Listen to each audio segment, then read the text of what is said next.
Que nous prions de ce qui nous préoccupe et vous-même vous êtes témoin de ce que vous êtes en train de vivre. Donc le message a bien sa raison d'être. En tout cas, je bénis Dieu de ce que au moins quelques-uns sont là. Amen. Amen. Et je sais que Dieu fera toujours qu'il y ait quelques-uns pour que nous apportions la parole qu'il faut parce que nous en sommes témoins. Et nous rendrons témoignage de toutes ces paroles devant le Père. Moi, j'ai tellement de choses à dire, j'aimerais vraiment qu'on parle de ces choses-là. Surtout l'espérance, on peut prendre du temps, camper là et vous montrer les contours de cette réalité.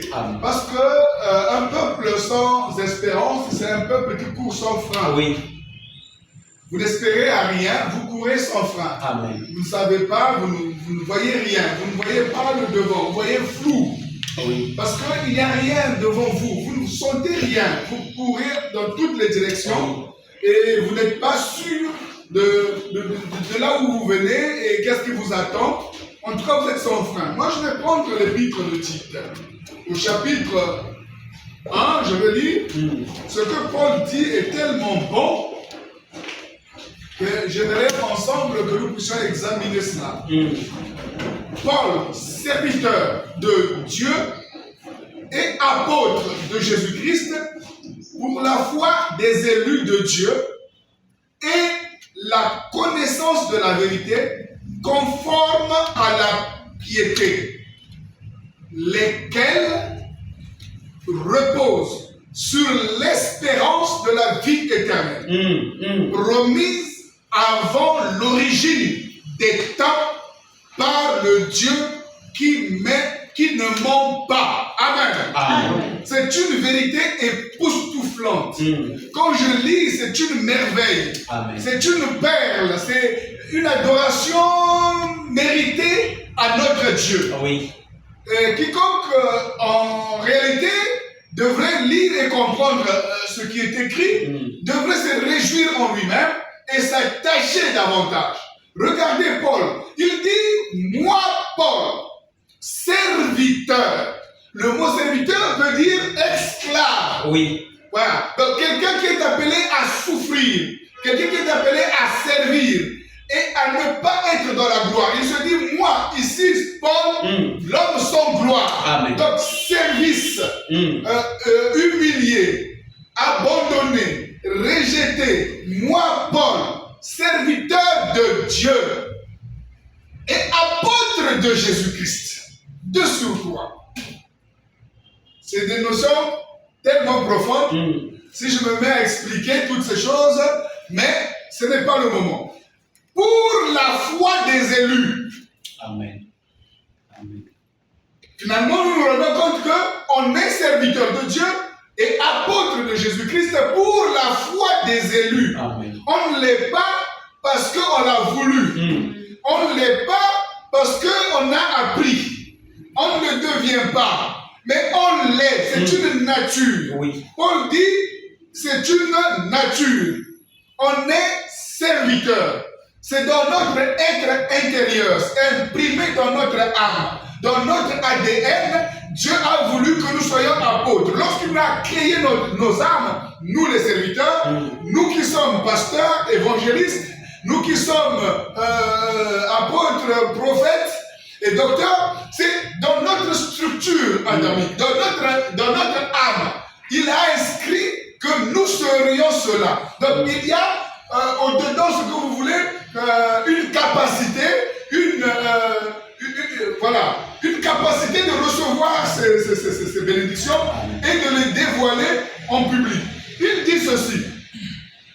Donc c'est pour la foi des élus. S'il vous plaît, nous ne nous tenons pas ici pour l'aventure, mais c'est pour la foi de ceux qui ont été choisis.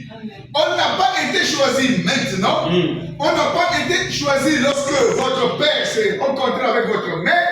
Mais on a été choisi pas au moment où même Adam était dans le jardin d'Éden, mais avant même que Dieu ne puisse faire le monde. Nous avons été choisis avant la fondation du monde. parlons, c'est des choses qui ont une valeur éternelle. Amen. Comme une dimension qui nous dépasse. Alors que nous n'étions pas encore, Dieu dans son sein avait choisi chacun de vous pour une espérance de la vie éternelle. Amen. Vous saisissez la portée? Amen. Avant que tu ne naisses, avant que tu ne sois formé, avant qu'il y ait de l'atome, de la poussière de la terre, avant qu'il y ait quoi que ce soit qui puisse exister, avant le néant, avant les ténèbres, avant la lumière, Dieu a choisi que vous puissiez vivre de l'espérance de la vie éternelle. Amen. Il nous a choisis. Dieu.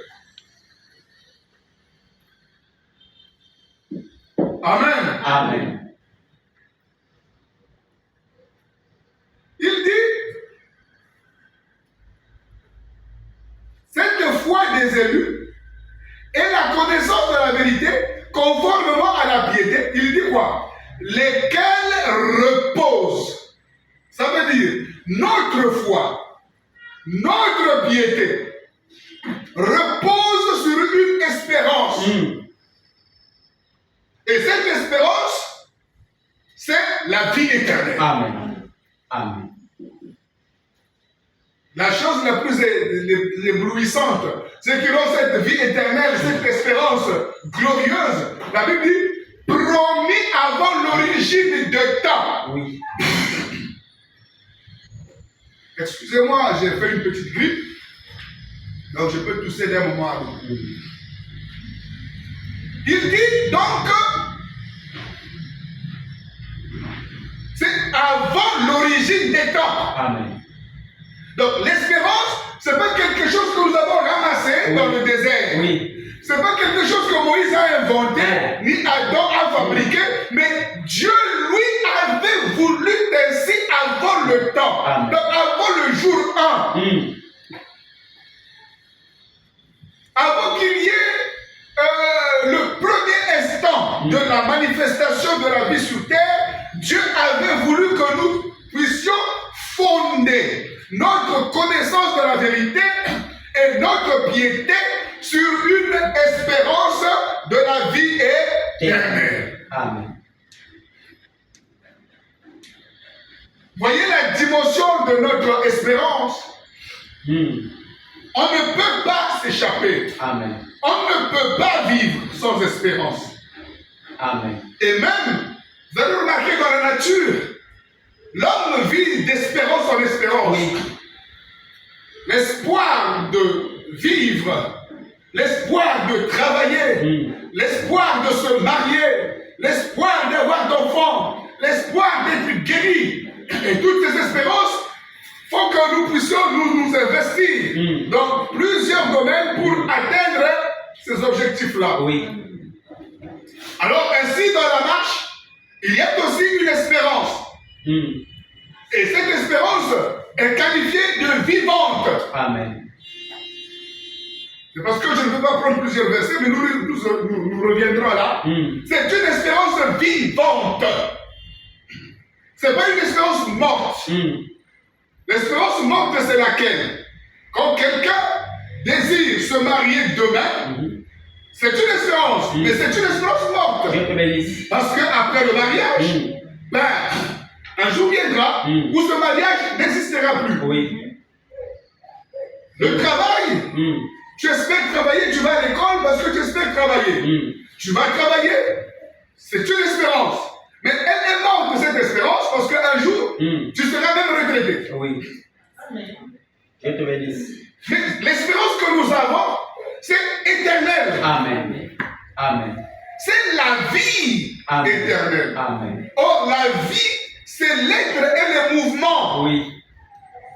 Donc, il y a cette agitation continuelle, sans cesse, où ton âme vit sans arrêt, où tes activités se poursuivront sans arrêt.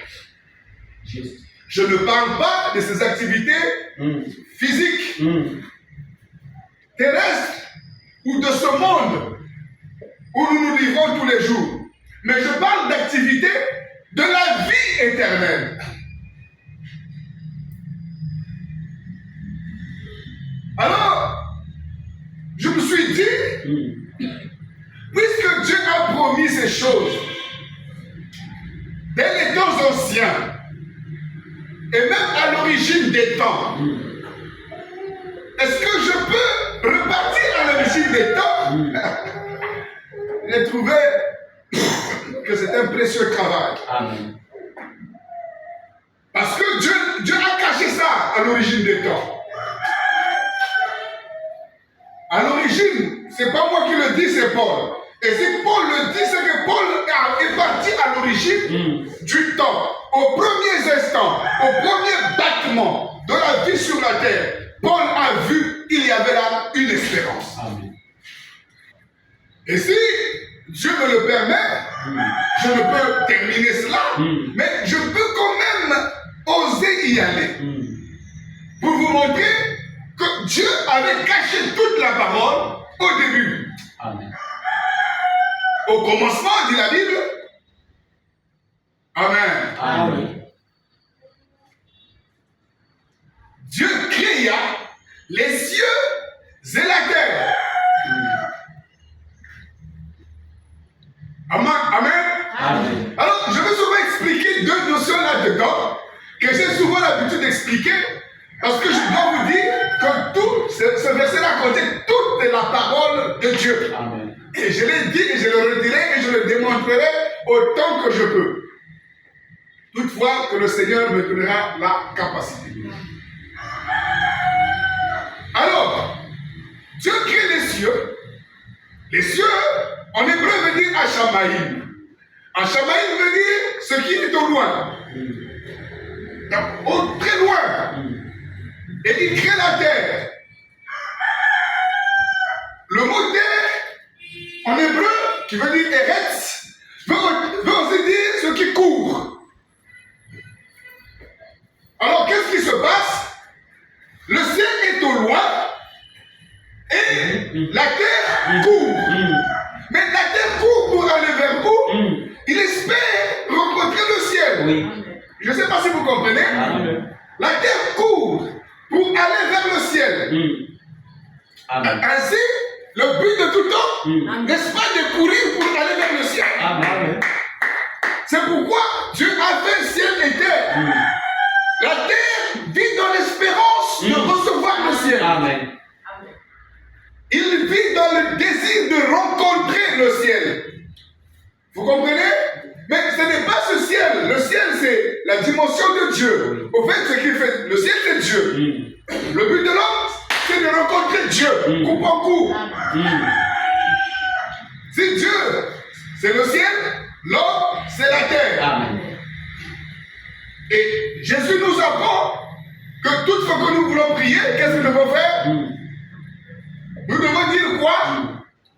Que ta volonté soit faite sur la terre comme au ciel. Ça veut dire le ciel qui est au loin descend vers la terre et la terre qui est en bas court vers le ciel pour faire un mariage. Et quand ils vont se rencontrer, le ciel sera comme la terre et la terre sera comme le ciel. Amen. Et c'est l'espérance parfaite de la terre.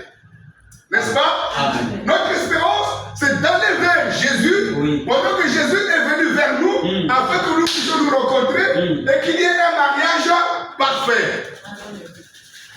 Nous espérons d'être semblables à lui. Amen. Lui, le ciel.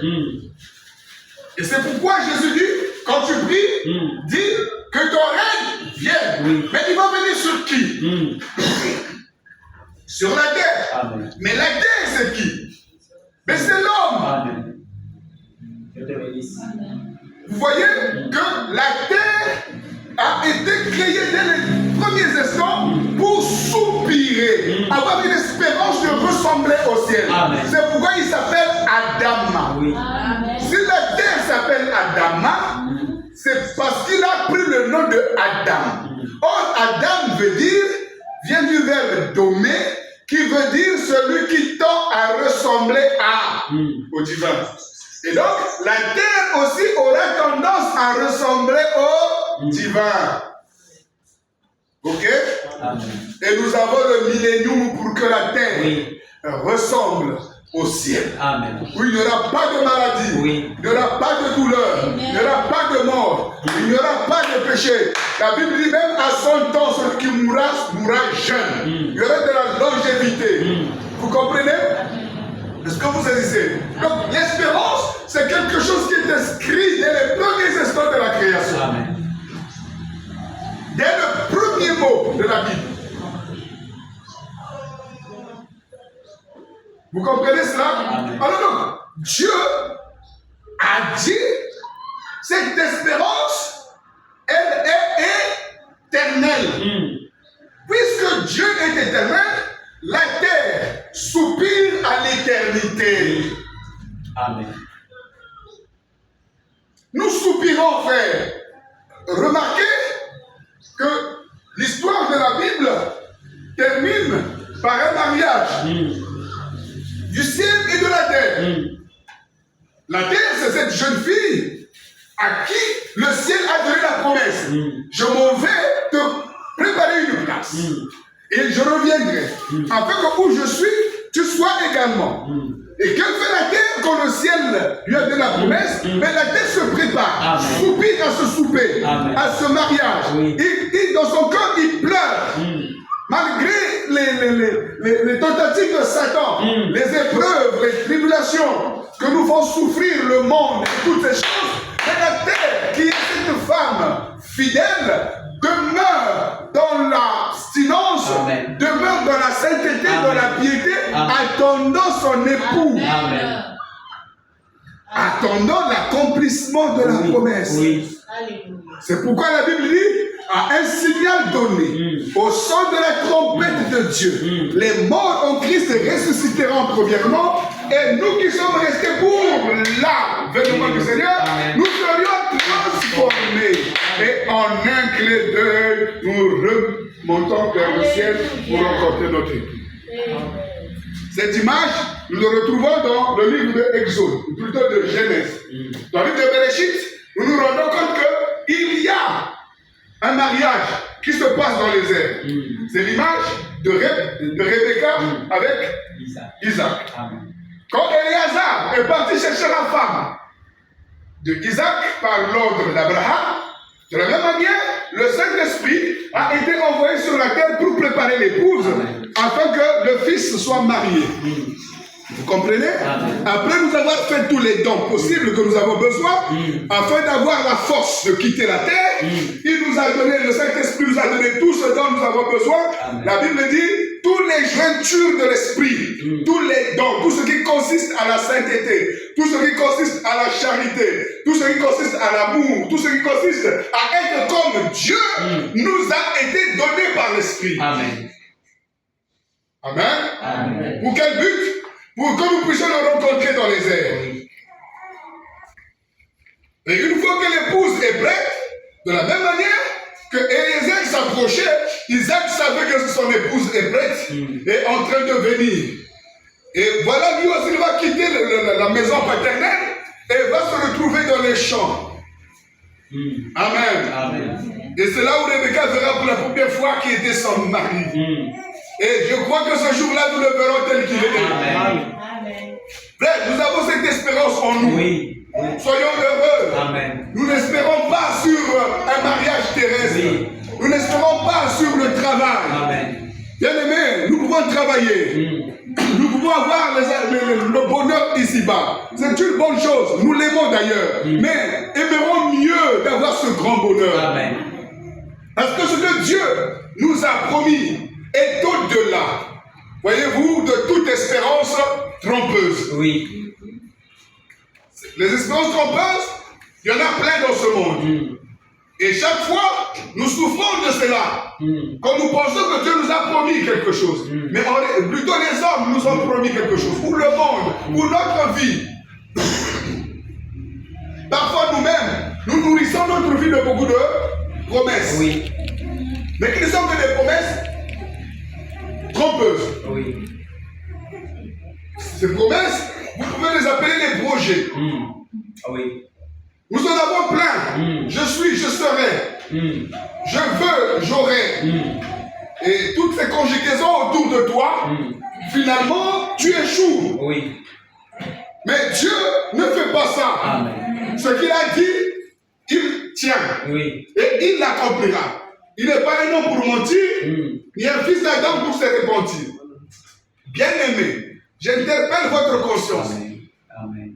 Jusque-là, je viens de vous dire une chose. Que notre promesse, notre pureté n'est pas bâtie sur des choses passagères. Oui. Non, c'est sur une espérance éternelle. Amen. C'est sur la vie éternelle. Amen. Je ne me purifie pas pour être meilleur au boulot. Que te bénisse. Non. Ou pour fonder un meilleur foyer. Non. Je me purifie pour le ciel. Amen. Vous comprenez? Amen. La vérité que nous parlons vérité, nous ne l'avons pas parce que j'ai dit à un tel la vérité de ce qu'il a fait. Parce que ce que je dis à un tel comme vérité peut le détruire. Parce que ce n'est pas ça la vérité. La vérité c'est Christ. Amen. La vérité c'est la parole. Il est question que chacun de nous comprenne le sens des choses et prenne en conséquence. Suivez bien-aimés, mes très chers frères. Oui. Je vous explique davantage. Parce que Dieu a caché l'espérance dans toute la Bible. Amen. Je vous ai pris la Genèse. Je prends encore toujours la Genèse. La Bible dit ici. Et Dieu dit. Au verset 6, chapitre 1. Qu'il y ait une étendue entre les eaux. Pour séparer les eaux avec les eaux. Dieu fit donc cette étendue, séparer les eaux qui sont au-dessus de l'étendue d'avec les eaux qui sont au-dessous. Au-dessus et au-dessous, il fut ainsi. Dieu appela l'étendue ciel. Il y eut un matin, il y eut un soir plus tard, et il y eut un matin, ce fut le deuxième jour. Dieu dit que les eaux qui sont au-dessous du ciel s'amassent en un lieu, en un seul endroit, en un seul lieu, et que la partie sèche apparaisse, et il fut ainsi. Amen. Amen. Alors, je prends ce verset. Dans la version grecque, plutôt hébraïque par exemple, ce qui est écrit c'est quoi? Quand Dieu sépara les eaux avec les eaux qui étaient sur la terre, la Bible dit, il partait dans un lieu qu'on appelle dans un lieu Ehad. C'est-à-dire un seul lieu, le lieu unique. Le mot unique c'est le lieu Ehad. C'est-à-dire que le seul corps qui puisse exister. Ce lieu-là, en hébreu on appelle ça Makom. Or, quand vous trouvez le mot lieu, ce mot lieu, rien que le mot lieu, il est répété plusieurs fois dans la Bible. Dans le désert, il dit, je mettrai mon nom dans un lieu. Est-ce que vous comprenez? Donc, il y a un endroit que Dieu a choisi où il mettra son nom. Un seul endroit, un seul lieu, un makom. Et ce lieu, c'est Christ Jésus. Amen. Vous comprenez? C'est le lieu qu'il a choisi. Et les eaux qui étaient sur la surface de la terre soupirent. La Bible dit, il partait vers un lieu. C'est-à-dire, il espérait entrer en Christ. Alléluia. Amen. Amen. La Bible dit, dans le livre de Paul, 1 Corinthiens, chapitre 12, Paul nous explique comment par le même esprit nous sommes abreuvés. Quand on parle d'abreuver, c'est comme si c'était des eaux. Voyez-vous, nous sommes comme des lots, chacun est un fleuve, une rivière, qui soupire pour aller vers un seul lieu, qui est le corps de Christ. Amen. Vous voyez, c'est le lieu Makom, c'est le lieu de la... C'est là où tous les eaux sont partis. La Bible dit, tous les eaux espéraient. Les eaux ici espéraient. C'est-à-dire, quand nous sommes sur la terre, toute la terre en réalité a cette espérance de chercher Dieu. Oui. Mais chacun cherche à sa façon. Oui. Mais l'espérance de tout homme, c'est d'aller, de se rencontrer avec Dieu. Vous voyez? C'est l'espérance en réalité de tout homme. sur la terre. Amen. Parce que Dieu a enfoui dans l'homme la pensée de l'éternité. Le désir de l'homme, c'est de retrouver Dieu. En un seul lieu. Le lieu là, c'est ce lieu-là qu'on appelle Jésus-Christ. Jésus-Christ est le seul lieu que Dieu a choisi pour rassembler tous les fils. Et nous y allons par espérance. Amen. Nous sommes comme attirés par le même esprit. Ça m'attire, ça t'attire, ça l'attire, ça nous attire. Pour que nous nous rassemblons à un seul lieu, dans un seul corps. Pour quel but? Pour que nous puissions vivre éternellement. Amen. Parce que c'est le seul lieu où la vie éternelle est possible. Amen. Amen. Amen. Amen. Nous sommes rassemblés en Christ par espérance. Vous voyez, une fois de plus ici, Dieu nous montre que même pendant la création, quand les eaux qui étaient restées sur la surface de la terre devaient se rassembler. Le mot là qui est utilisé en hébreu, c'est ce que je dis, c'est le même mot que espérer. Donc les eaux qui partaient en un seul lieu. Ils partaient en un seul lieu. Un seul lieu. Toutes les eaux vont en un seul lieu. Tous les fils de Dieu vont en un seul lieu. Est-ce que vous comprenez? Amen. Alors, je vais être beaucoup plus spirituel, un peu monté encore. Toutes les eaux qui étaient sur la terre, c'était des eaux. Et les eaux qui étaient montées au ciel étaient des eaux. Mais les eaux qui sont montées au ciel, c'est le type de tout ce qui est accompli. Amen. Ce qui est parfait. Amen. Dans la séparation des eaux avec les eaux qui montent, c'est les eaux parfaites. Oui. C'est ce qui fait la divinité. C'est ce qui fait Dieu. Voyez-vous? Mais les eaux qui restent sur la terre, c'est des eaux non accomplies. Ça veut dire quoi? C'est des eaux qui ont du travail à faire pour devenir parfaits. Vous comprenez? Et ces eaux-là, pour devenir parfaits, il doit soupirer à une autre eau. Amen. Qui est l'eau du ciel. Amen. Vous comprenez? C'est pourquoi quand vous allez en Israël, vous verrez qu'il y avait deux mers. Il y avait la mer de Galilée et il y avait la mer morte. La mer de Galilée, c'est la mer de la vie. C'est les eaux d'en haut, où il y a la vie, où il y a le poisson. C'est là où on pêche, c'est là où on fait tout. La vie est là-bas. Mais en bas, il y avait la mer morte. Une mauvaise eau gazeuse capable de tuer, de détruire. Mais comment cela se faisait? Entre la mer de Galilée et la mer morte, il y avait un fleuve qui les reliait. Et ce fleuve, c'est ce qu'on appelle le Jourdain. Le Jourdain, c'est le lien entre la mer de Galilée et la mer morte. La mer morte ne fait que recevoir. Il ne donne à personne parce que c'est une mer morte. Mais la mer de Galilée prend son eau, il donne au Jourdain et qu'il l'amène à la mer morte. Donc c'est comme le ciel qui fait descendre son eau vers la mort pour la vivifier. Amen. Nous étions morts à cause de nos offenses et à cause de nos iniquités. Alors les eaux d'en haut descendent chez nous par la parole faite chair. Il est venu nous donner de l'eau vive afin que nous puissions vivre. Vous comprenez cela? Est-ce que vous saisissez? Nous sommes la mer morte, mais nous recevons la vie par le canal du Jourdain. Est-ce que vous comprenez? La parole a été faite chair. C'est pourquoi il dit ce jour de la grande fête religieuse que celui qui a soif, qu'il vienne à moi et qu'il boive.